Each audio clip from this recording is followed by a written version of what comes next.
வாழ்க்க வளமுடன். ஆசையை பண்படுத்தி ஒழுங்குபடுத்திவிட்டால் அதுவே ஞான. ஆசையை அடக்கினால் அடங்காது. உணர்ந்து ஆராய்ந்து அதனை பிறந்த இடத்திலேயே ஒடுங்கச் செய்ய வேண்டும். தேவையா? வசதி இருக்கிறதா?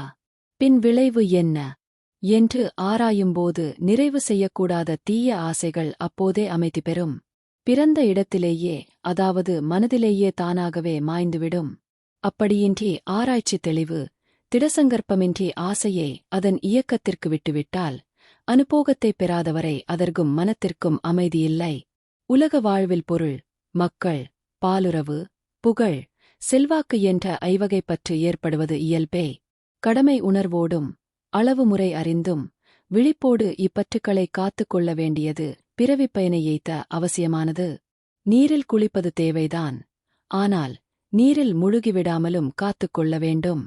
நெருப்பு வாழ்வுக்கு பலவகையிலும் தேவைதான். ஆனால் நெருப்பு எரித்துவிடாமலும் காத்துக் கொள்ள வேண்டும்.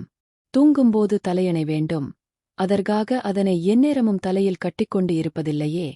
குதிக்கும் பாலை இறக்கத் துடிக்கும் நாம் பிடித்துணியை மறவாதது போல் விழிப்பு நிலையில் பொருட்களோடு அளவோடு முறையோடும் தொடர்பு கொள்ள வேண்டும். ஆசையின் இயல்பறிந்து அதை நலமே விளைவிக்கத்தக்க வகையில் பம்படுத்தி ஒழுங்குபடுத்திவிட்டால் அதுவே ஞானமாகவும் மலரும். சீரமைப்பே சிறந்தது. அறிவுநிலை, இயங்குமுறை, விளைவு எல்லாம் அறியாமல் ஆசைத்தனை அடக்கிவிட்டால் அறிவிலெழும் விரைவு திசை மாற்றம் பெற்று அதன் விளைவாய் அமைதியின்மை உடல் நோயுண்டாம். அறிவது தந்தேவை, பழக்கம், சந்தர்ப்பம், அமைப்புகள் ஒக்க 6 குணங்களாகும். அறிவின் நிலைமாற்றம் உணர்ந்தவ்வப்போது அவற்றை நற்குணமாக்கும் பயிற்சி வேண்டும்.